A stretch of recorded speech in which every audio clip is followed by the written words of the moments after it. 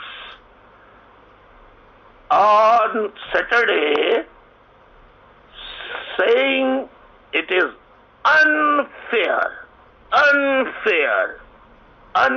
to link everything to Maulana Ahmad Ludhianvi, chief of proscribed Ahle Sunnat wal Jamaat.